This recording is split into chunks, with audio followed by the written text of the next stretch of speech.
Je sais pas par où commencer. Moi, je sais que niveau relation couple, franchement, c'est pas que j'ai perdu espoir, mais ça fait longtemps que je crois plus en grand-chose. Hmm. Dernièrement, j'ai vécu une situation très compliquée. J'étais longtemps avec quelqu'un et j'ai sacrifié beaucoup de choses. Si on peut parler de sacrifice, parce que bon, j'ai tout quitté pour lui. Je me suis installée chez lui. Il m'avait vraiment vendu du rêve, tu vois, mais vraiment du rêve. Et j'ai cru être tombée vraiment sur la personne qui allait changer ma vie, quoi, en fait. Et puis avec le temps, je me suis rendu compte que cette personne, c'était pas du tout, mais alors pas du tout la personne que je pensais être. Et du Ça a coup, mis je me combien suis de temps retrouvée. pour te rendre compte? J'ai mis bien 2 ans. Bien 2 ans. Ouais, parce qu'après, tout de suite, il a instauré je sais pas, une distance. C'est pas l'homme qui venait, c'est pas lui qui venait vers moi. Il était demandeur de rien du tout. Et quand on lui demandait, c'était, voilà, moi je suis comme ça. J'en ressens pas le besoin. J'ai pas besoin de câlin, j'ai pas besoin de tendresse, j'ai pas besoin de bisous, j'ai pas besoin d'affection. Ouais, ok, en fait, pourquoi t'es venu me chercher, quoi? Voilà. Donc Ça se ensuite, faisait quoi? Toi, tu vivais ça comment? alors moi je le vivais, je vivais comme, j'avais l'impression d'avoir un usurpateur. Hmm. Voilà, un usurpateur. Hmm. Il m'a vendu, enfin, il m'a donné une image de lui qui était pas du tout celle-là et ça m'a, et au fil du temps, donc moi j'ai instauré aussi une distance et puis je lui disais que voilà, j'allais partir et du coup, j'ai dû tout recommencer à zéro et recommencer à 48 ans à zéro, franchement, on le vit très mal.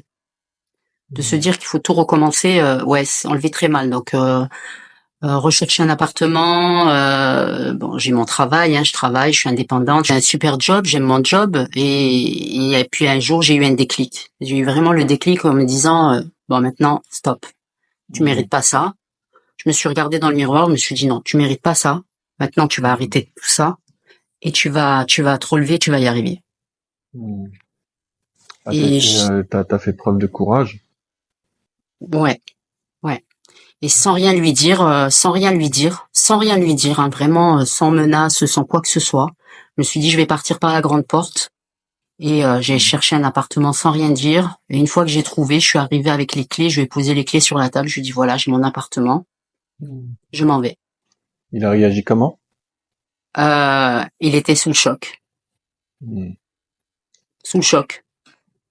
Et là, il me dit j'arrive pas à croire que t'aies fait ça, je regrette, laisse-moi une chance. Et puis il s'est mis à genoux, il m'a demandé en mariage. Et finalement, je suis partie. Il a su t'expliquer comment ça se fait qu'il a pas réussi à être, comment dire, à montrer Oui. des gestes d'amour, de tendresse, Oui. d'aller vers toi. Comment est-ce qu'il l'a expliqué ça? Il explique que en fait euh, pendant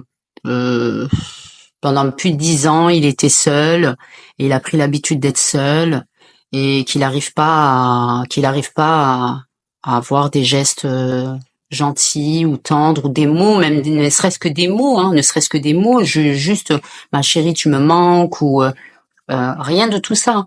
Et il me dit que c'est le fait d'être seul pendant 10 ans. Je dis oui, mais bon, je veux dire. Hmm. Non, ça n'excuse pas tout en fait. Dans ce cas-là, si tu sais que tu es comme ça et que tu as des choses à régler avec toi-même, ne fais pas rentrer quelqu'un dans ta vie Hmm. par Tu lui dépit disais que ou t'avais par besoin? Tu lui disais que t'avais besoin, toi, bien sûr. Bien sûr, moi je comprenais pas parce que je suis pas habituée. Voilà, et moi je lui disais les choses. Hmm. Chaque fois c'était je te promets je vais changer, je te promets je vais changer puis en final non, pas du tout. Il y avait aucun changement, aucun. Comme si vous étiez dans un couple, mais qu'il y avait de la solitude en même temps. Ouais, c'est ça exactement, c'est ça.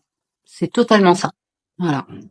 Et comment tu fais? Ça m'intéresse du coup pour aujourd'hui réussir à t'envoyer de l'amour. J'ai besoin de me retrouver moi-même. Hmm.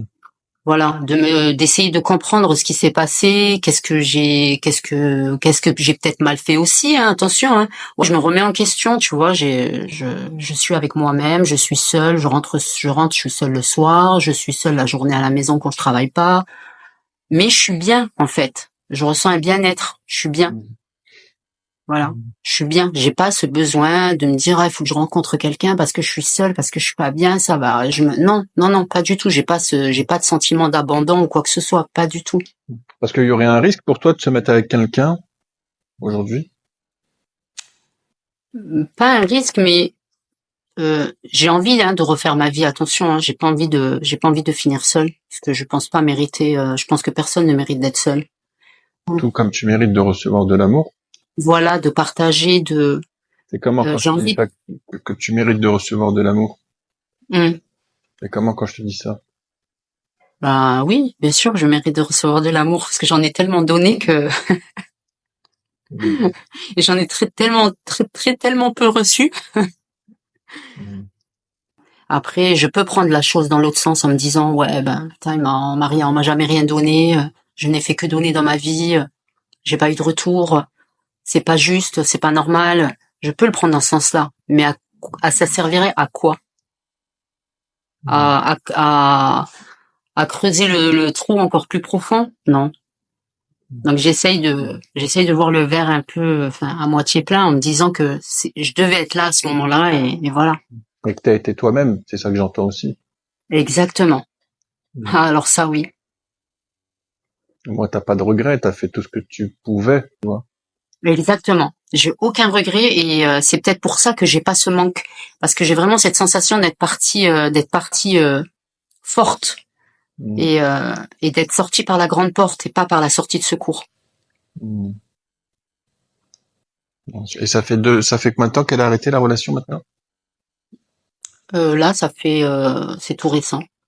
C'est tout récent. Mm. Et t'as réussi à faire le deuil? Complètement. Il a commencé bien avant. C'est-à-dire que au moment où j'ai arrêté la communication, je me préparais déjà, je me protégeais, je m'auto-protégeais déjà Mm. à mon départ. Et je Mm. préparais tout ça.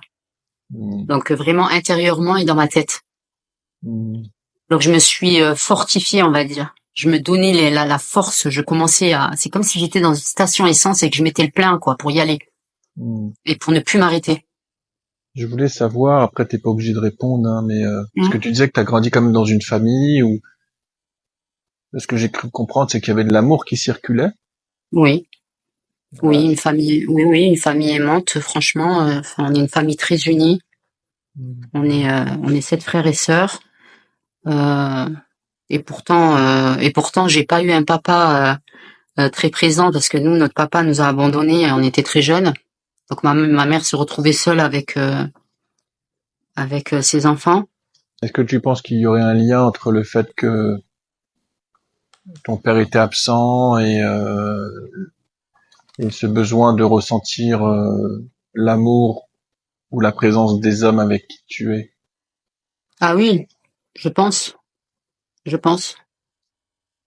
Mais je sais qu'aujourd'hui, ouais, je sais aujourd'hui ce que je ne veux plus. Mm. J'ai foi encore en l'être humain et je sais qu'il y a encore des personnes bien. Mm. J'en suis sûre, j'en suis persuadée. Moi, je suis sûr que quelque part, il y a quelque chose qui est bien, il y a quelqu'un qui sera bien pour toi. Ben écoute, je l'espère. Je suis sûr. Après, c'est comment est-ce qu'on arrive à les voir ces gens-là? Parfois, ils sont pas très Mm. loin. Ouais.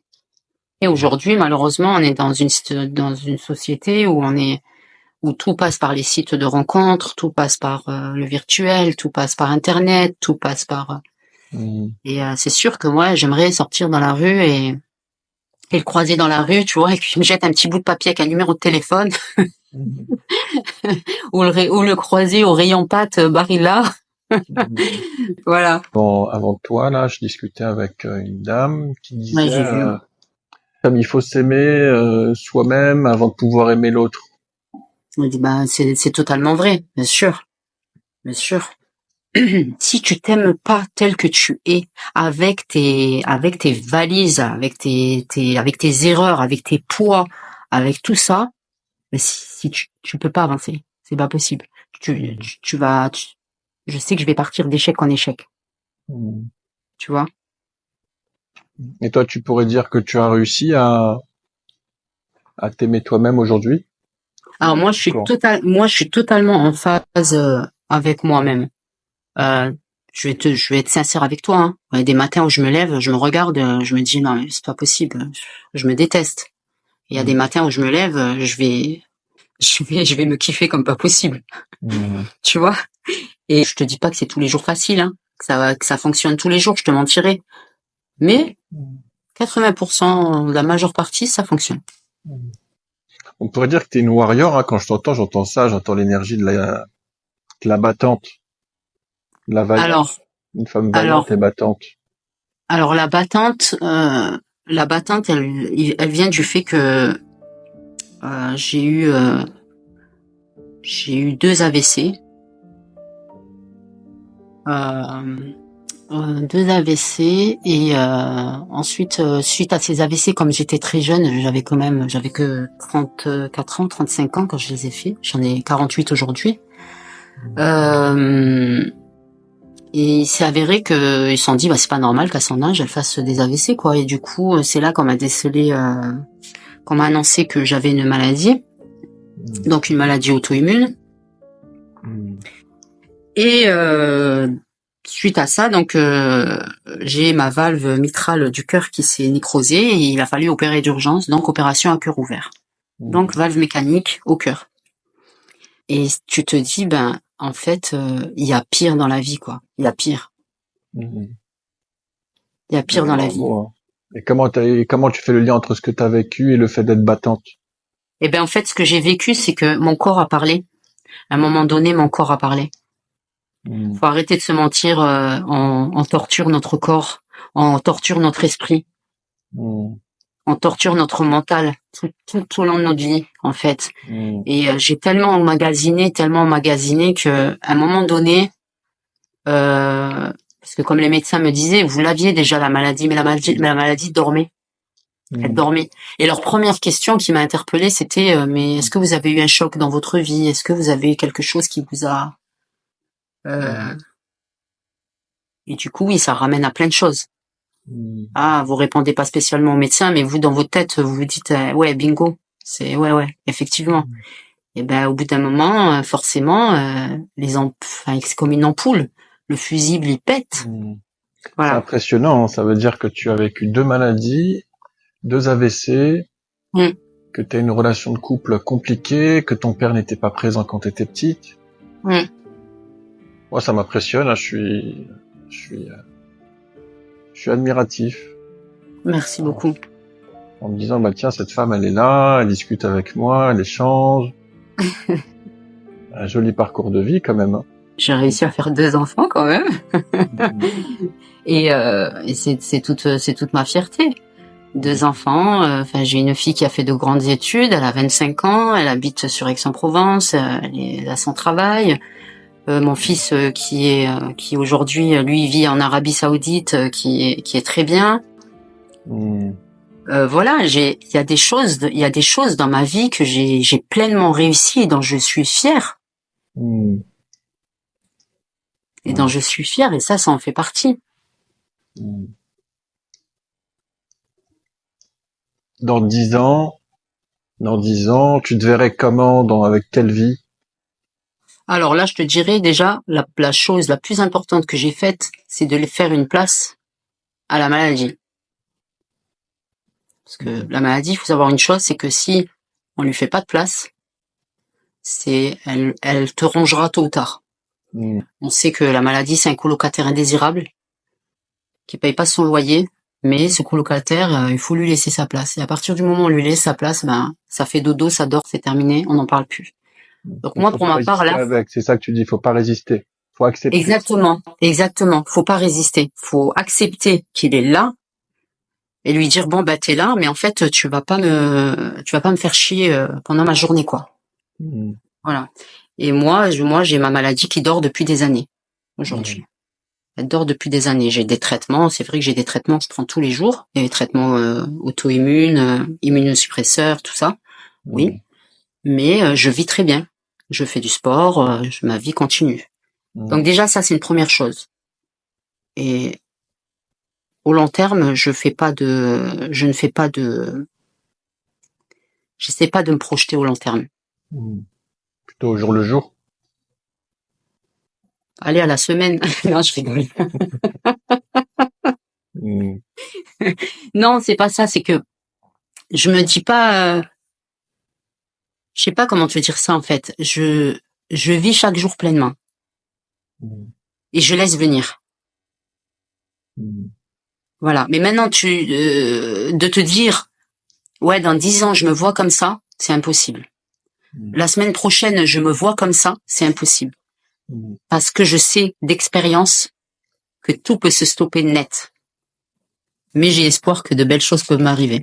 Et puis à côté de ça, je suis une hypersensible, mais je suis tellement hypersensible et tellement sensible à mon environnement que des fois, je me sens pas à ma place autour même des gens qui m'entourent. C'est oppressant des fois. Il y a une dame qui te dit « Je te comprends, Santana ». Je te comprends trop, Santana. Ouais.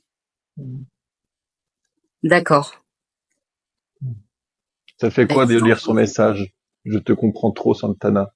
Je te comprends trop. Ça, c'est lourd de sens quand même. C'est qu'elle a dû vivre pas mal de choses, cette dame. Elle a dû vivre des choses fortes. Je vais peut-être l'inviter pour qu'elle puisse échanger avec toi. Je vais lui demander, parce que tu vas voir, c'est une femme super intéressante. Ouais. Par rapport à ce que tu dis, ton message, je le trouve touchant. Donc, je voulais savoir si tu avais quelque chose à partager à Santana par rapport à ce que tu as pu entendre. Et en fait, je me suis reconnue. Alors, on a des épreuves qui sont différentes, elle et moi. Et en fait, à un moment donné, elle dit elle se reconnaît. Enfin, elle trouve pas sa place dans ce monde.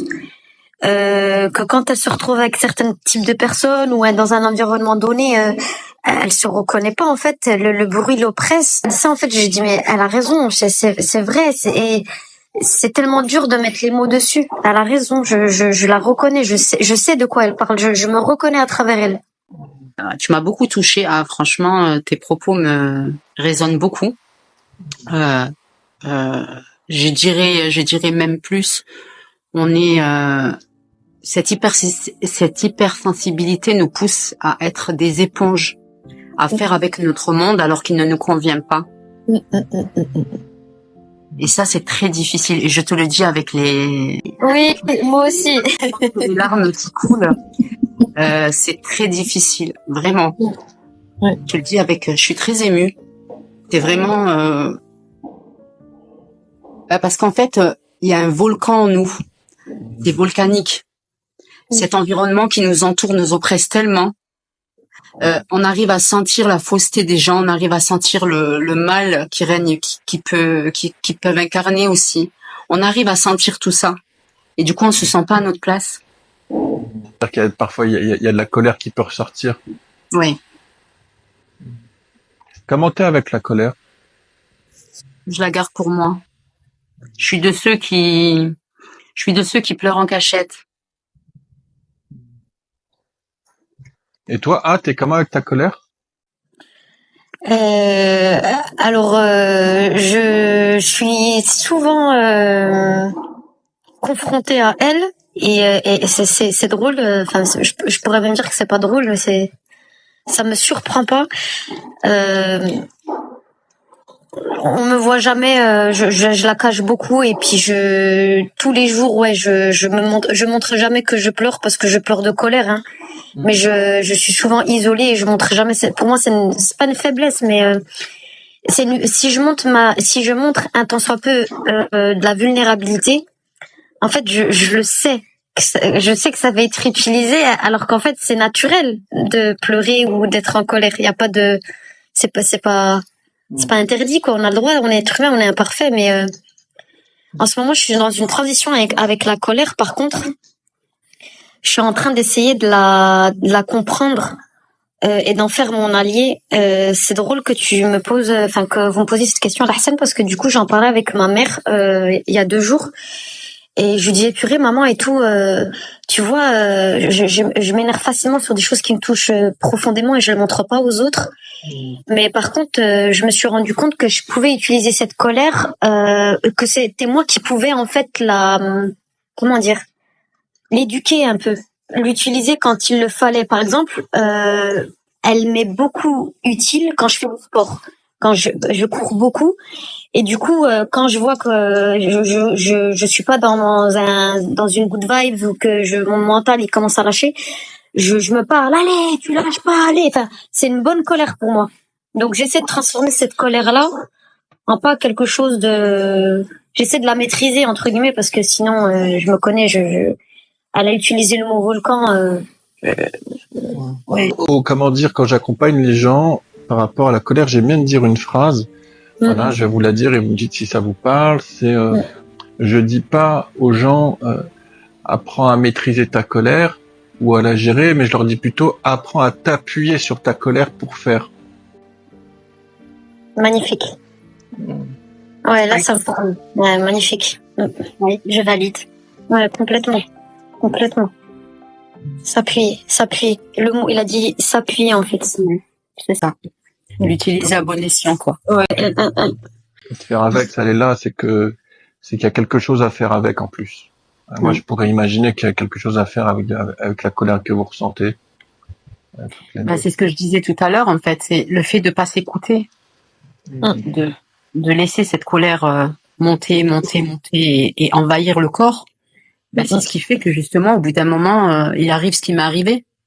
Ça devient psychosomatique et puis le corps il en peut plus, il est épuisé parce que justement on libère pas ça, on le libère pas d'une manière comme elle le libère avec le sport. Moi je l'ai pas libéré du tout, ni avec le sport, ni avec quoi que ce soit. Je l'ai gardé, ça a été ce fameux volcan qui a explosé et ça a été catastrophique. Voilà. Donc maintenant quand je suis en colère, parce que je suis en colère contre plein de choses encore aujourd'hui. Je supporte pas la maltraitance des animaux, je supporte pas la guerre, je supporte plus toute cette haine qui nous entoure. Je n'arrive plus, quel que soit l'endroit où je tourne la tête, il n'y a pas un brin d'amour qui m'entoure. Je ne vois que ça. Même au travail, quand quelque chose me pèse, j'arrive à me mettre dans une bulle. Quand j'entends Santana parler, j'ai l'impression de voir une version de moi, une ancienne version de moi. Et tout ça là par lequel, toutes les épreuves par lesquelles elle passe, en fait, d'un côté j'ai le cœur un peu apaisé pour elle parce qu'en fait je sais que ça va aller. Pana, c'est ce que dit A, c'est je suis sûr que ça va aller pour toi. Ça me touche beaucoup. C'est une belle phrase, je l'ai entendue, elle est sortie. C'est une phrase qui fait du bien, c'est une phrase qu'on a envie d'entendre. Et quand quelqu'un vous dit ça va aller, puis elle l'a dit, je l'ai ressenti, elle l'a dit vraiment avec le cœur. Et ça fait du bien de l'entendre, ça fait vraiment du bien.